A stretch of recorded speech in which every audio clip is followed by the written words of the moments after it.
pemasok, kebijakan publik, kesehatan dan keselamatan pelanggan, pemasaran, privasi pelanggan, kepatuhan sosial. Jumlah pengungkapannya 40, dan pada perusahaan kami berdasarkan aspek sosial pengungkapannya dalam laporan lanjutan yang volume 18. Jadi analisa pengungkapan periode 2016 100 sampai 400 pada laporan lanjutan PT SHPR Indonesia terbuka, pengungkapannya adalah 84, jadi persentase sebesar 58%. Dan selanjutnya akan dilanjutkan dengan teman saya yaitu dari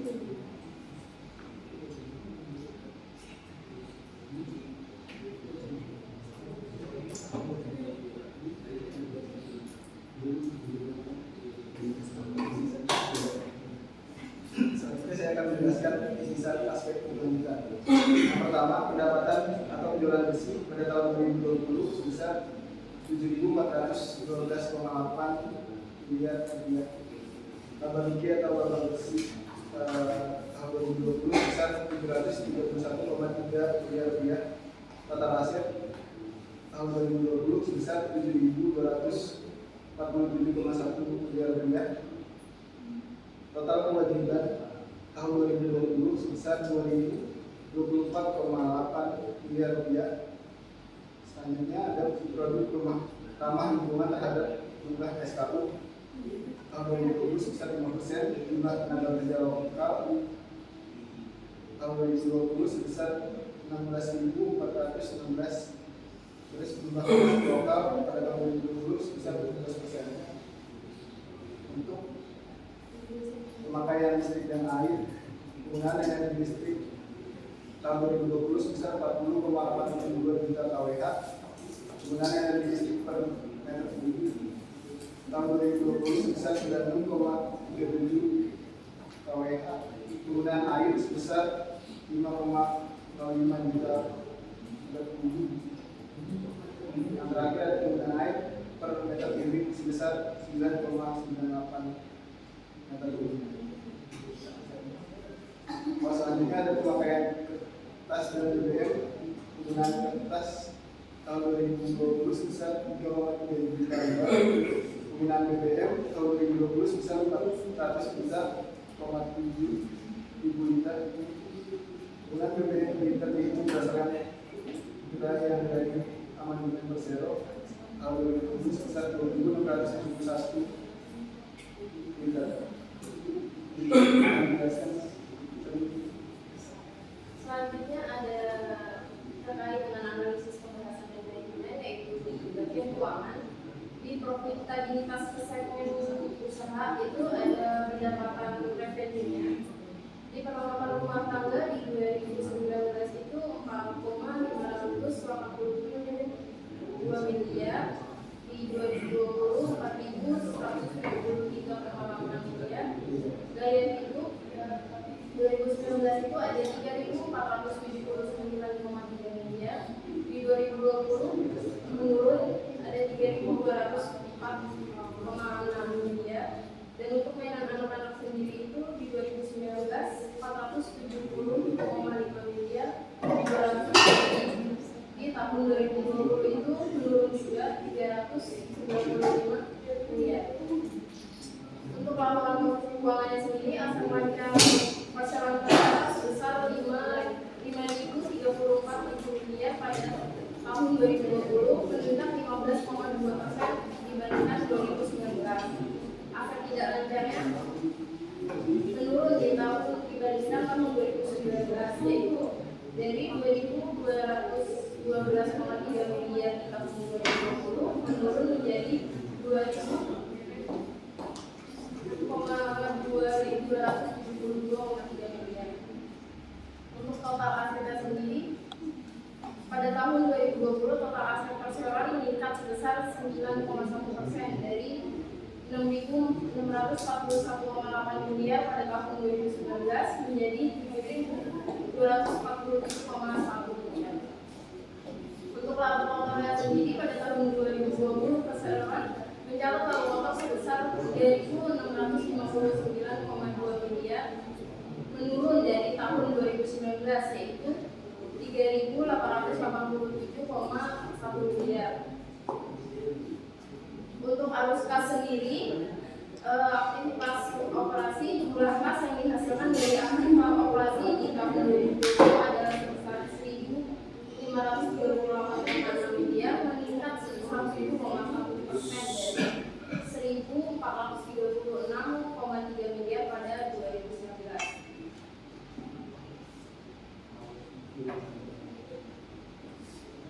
Untuk profitabilitas per segmen usaha, rasio lancar itu meningkat dari 5,6 menjadi 6,0. Rasio utang terhadap aset itu sama dari 2019 dan 2020 yaitu 0,3. Untuk rasio utang terhadap ekuitas sama juga dari 2019 dan 2020 yaitu 0,4. Rasio laba terhadap ekuitas itu menurun dari tahun 2019 itu 21,9% menjadi 14%. Rasio laba terhadap aset itu juga menurun dari 15,4 pada tahun 2019 dan di tahun 2020 menjadi 10,1%. Selanjutnya, di sini saya menjelaskan program CSR yang dilakukan PTS pada tahun 2020. Saya memilih dari dua lingkup, lingkup eksternal dan lingkup internal. Untuk lingkup eksternalnya sendiri, untuk lingkungan masyarakat.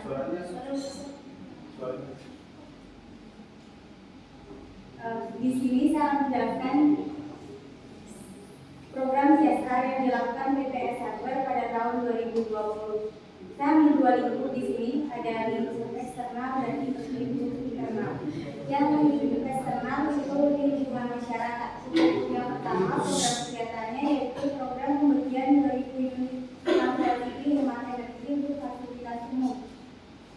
Itu periode waktunya dari Februari sampai Maret 2020 dilakukan di 9 kota, yaitu ada Jakarta, Bogor, Cirebon, Tegal, Jember, Madiun, Aceh, dan Palembang. Yang kedua ada program pembagian bibit pohon gratis untuk pelanggan dan pemerintah kota. Dilaksanakan dari Maret sampai Desember 2020. Perseroan ini membagikan 13.000 bibit dengan total 1 juta bibit di seluruh program. Yang ketiga ada bantuan bencana alam.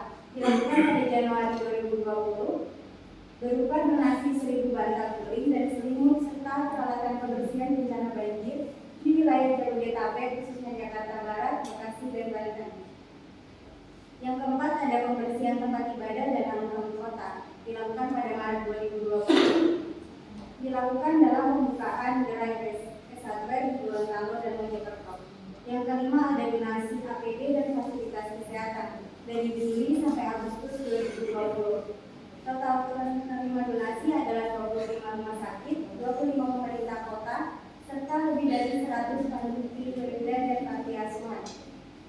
Yang keenam ada donasi mobil donor darah dilakukan pada Desember 2020. Penyerahan donasi 1 unit mobil donor darah kepada PRI di pusat wilayah Semarang. Yang ketujuh ada donasi mainan pada Desember 2020 diberikan kepada PAUD Umum Jempa Aceh, Rumah Budaya Sumba, dan Panti Asuhan Kampung Tugu Pagedangan. Yang kedua ada lingkup internal perusahaan, yaitu pada karyawannya itu sendiri. Yang pertama, perusahaan memberikan program menghapus kemiskinan. Program ini bermaksud merekrut karyawan termasuk putra daerah dan memberikan kompensasi dengan mengacu pada peraturan pemerintah dan ketentuan upah minimum regional. Yang kedua, diberikannya kesehatan yang baik dan kesejahteraan. Perseroan ini berusaha menjaga kesehatan dan keselamatan kerja karyawan dengan menyediakan fasilitas kesehatan dan asuransi kesehatan. Yang ketiga, adanya program pendidikan tertentu. Perseroan menyediakan program pelatihan yang setara dan berkelanjutan bagi seluruh karyawan untuk mengembangkan potensi dan kompetensi mereka. Yang keempat, ada kesetaraan gender. Di sini perusahaan memberikan kesempatan yang sama atas pekerjaan, peningkatan karir, serta penyediaan tempat kerja yang nyaman bagi karyawan perempuan. Yang kelima, mengurangi ketimpangan. Yang dimaksud mengurangi ketimpangan yaitu perusahaan memberikan remunerasi yang lebih tinggi dari upah minimum provinsi atau UMP untuk karyawan yang entry level. Selanjutnya, program dari perusahaan kita seperti Aceh Hardware bisa memberikan dampak yang signifikan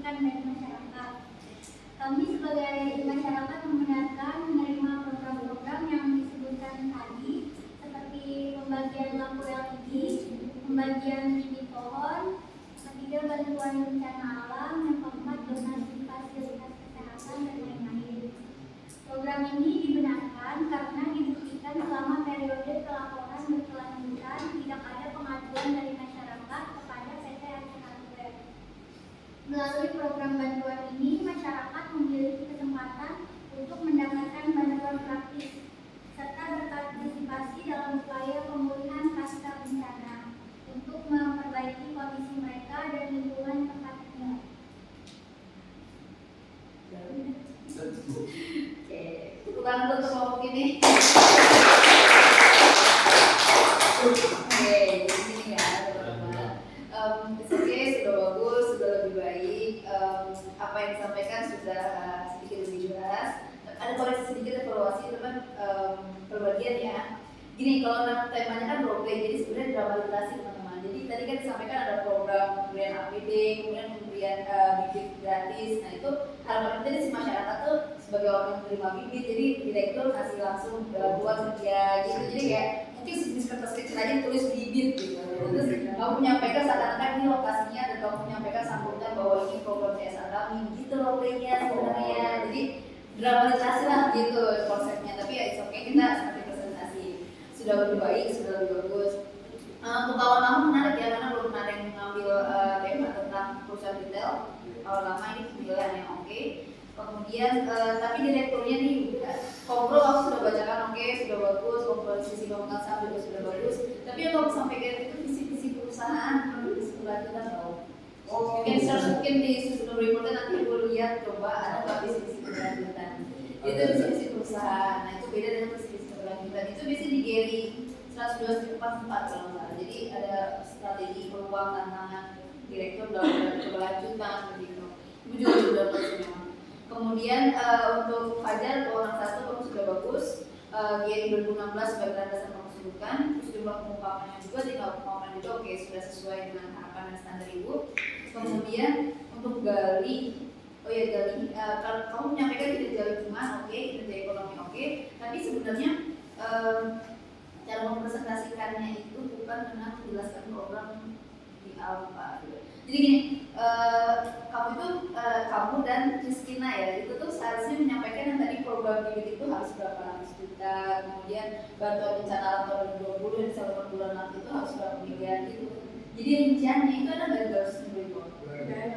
Nah itu dia fungsinya kan regulasi dari web. Jadi katakan program bencana alam 2020 PT Asabel, nah itu mungkin di portal kita ada sudah pernah itu dari kita itu. Iya, di portal kita itu juga tugas masyarakat sebenarnya. Siapa tahu masyarakat ini si Adel itu sebagai orang yang terdampak banjirnya misalnya. Nah kamu bisa aja bawa kasur, bawa apa misalnya gitu. Misalnya jadi sebagai orang yang terdampak banjir, bahwa kamu benar terima. Jadi dibenarkan ini dalam bentuk praktik gitu Del. Gitu. Jadi misalnya benar terus udah ngasih kasur bisa jadi mungkin perahu air lah gitu. Jadi seperti itu. Jadi nah itu juga terus kita juga kontribusi kawan lama sebenarnya beberapa rupiah terhadap tiga aspek tadi, dari lingkungan, kemudian dan kenapa membacakan kemarin kan dibacakan kali-kali gitu. Dan sekali lagi ya teman-teman, ini bukan mata kuliah analisis laporan keuangan, mata kuliah sustainability report. Ibu juga semalam masih terima chat pertanyaan, Bu kita nggak ketemu Bu nyari di dalam annual report. Ya memang tidak akan ada, ya itu ada di sustainability report gitu. Jadi lupakan tentang laporan keuangan, lupakan tentang laporan mana, kita laporan berlanjutan, dan itu memang ilmu baru di akuntansi. Apalagi justru akuntansi manajemen ya.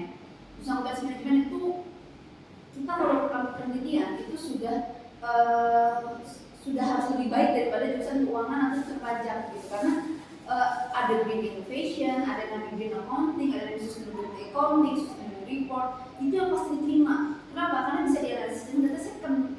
Kalian mau question terus akuntansi manajemen, perusahaan kalian terus dianalisa gitu, kinerja manajerial terus, kan tidak. Tapi artinya ini akuntansi manajemen juga baru tahu oh ini jurusan akuntansi manajemen, padahal di dalam penelitiannya banyak sekali tentang sustainable accounting, dan itu sudah pasti diterima. Kenapa?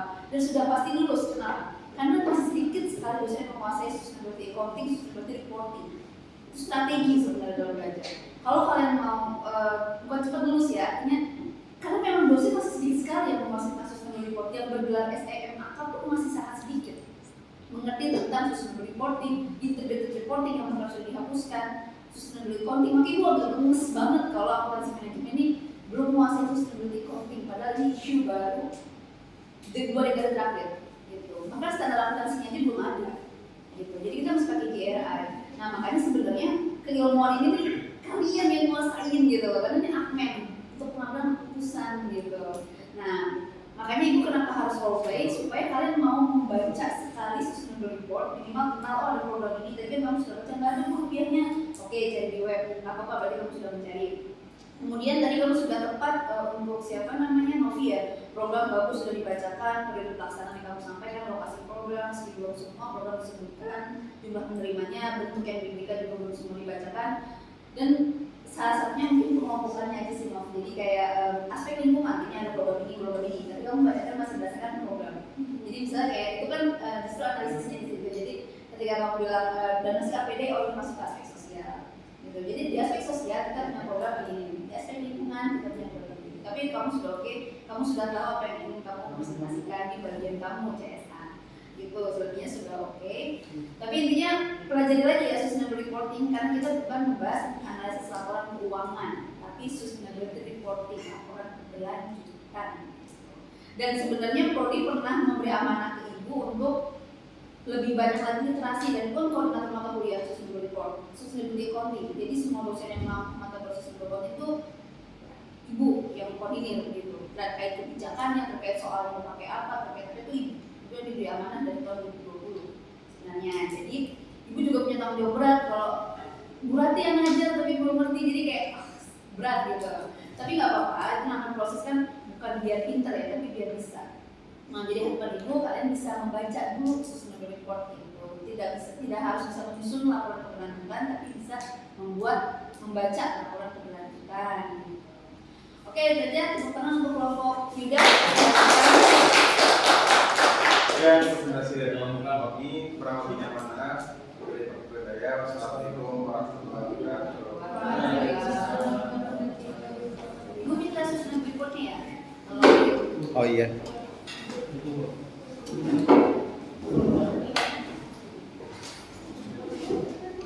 Jadi kalau lama CSR cuma sedikit ya?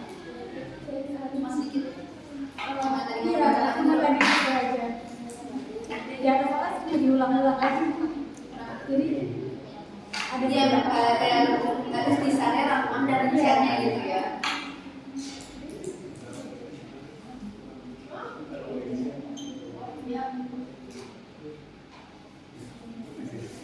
Wisman kemana nggak masuk Wisman?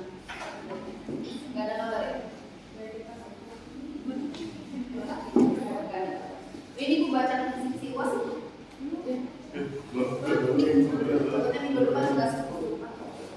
Sudah belum sih?